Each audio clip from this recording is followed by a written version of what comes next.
Have you recently got into Pokemon? Maybe by now you've stumbled upon the concept of Pokemon investing, more specifically sealed Pokemon investing.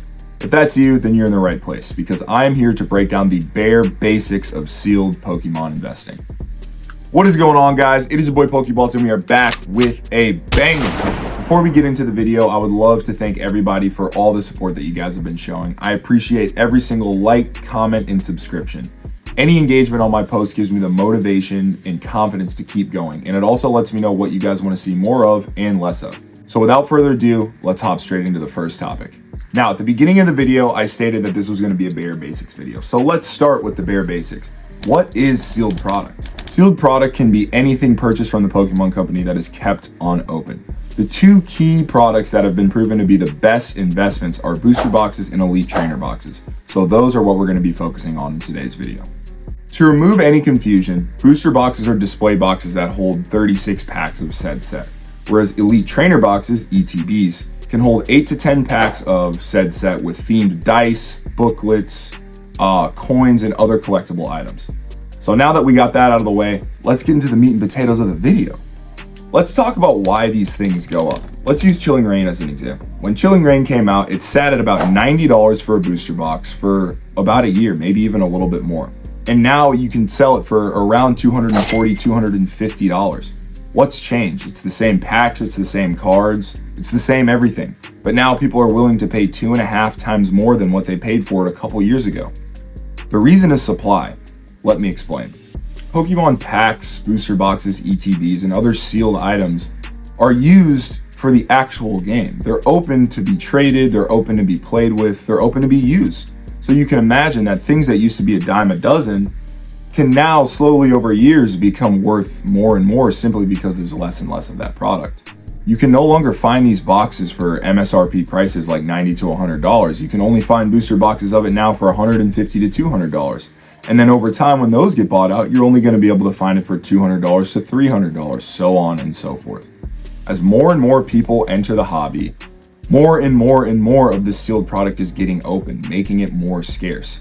And once things are done, they are done. They're not making more of it. We now have streaming platforms like TikTok and whatnot, where people are literally streaming 24/7, opening, ripping, and shipping packs. You can quite literally watch your product get more and more valuable. And I'm not exaggerating. You can find these people at 3 a.m. ripping and shipping packs. It's crazy. And this is one of the huge reasons why Pokemon investing is so profitable. You can buy a booster box at MSRP for $90 to $100, and according to 25 years of data, you have a 100% chance of that box going up in value with no limit. Fun fact, a Pokemon Center Card Index had a 10-year ROI that was 94% higher than the S&P 500 over the same period. Now, James, you're saying you have a 100% chance to make gains on your investment? That is better, 94% better than the S&P 500. What's the catch? That leads me to my next point, reprints. With sealed investing, the monster under the bed is reprints. What is a reprint? Reprints are when the Pokemon Center reissues more of a set that has already come out to big name retailers like Target, Walmart, Costco, and other big names at the original MSRP. Reprints can happen anywhere from 1 to 4 years after initial release. And when they come out, sometimes they can do a little bit of damage. The market value of certain boxes or ETBs can go down over 100% after some of these reprints.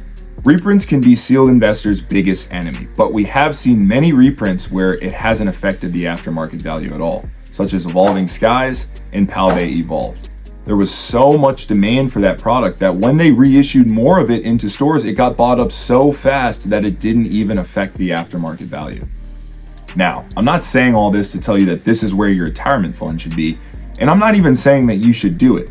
I'm simply just providing an educational foundation for you to understand the logic behind why people invest in Pokemon cards. As a disclaimer, I also want to say I do not recommend putting any money into this that you're scared to lose. I have my own personal process, I have my own personal strategy, and so does everybody else. Just because someone who's killing it in Pokemon investing is telling you that you need to put your money there as well, does not mean that you should. Everybody has their own financial situation and they have their own risk tolerance. This segues me perfectly into my next topic, which is how to get started. Guys, the hardest part about starting anything is just getting started. So just get started. I know I only talked about booster boxes and ETBs, but you can invest in any form of sealed product you want.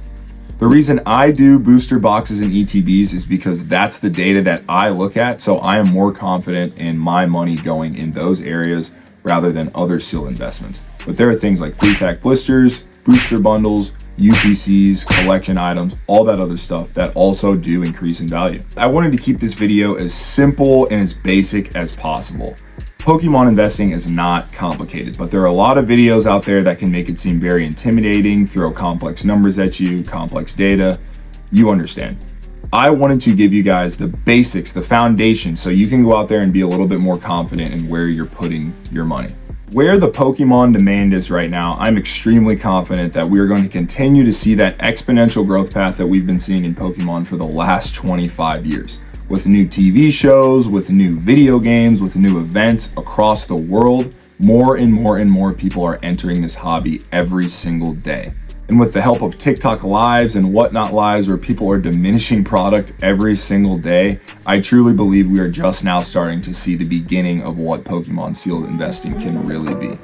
With all that being said, guys, I appreciate you for watching the video, and I will catch you in the next one. Peace.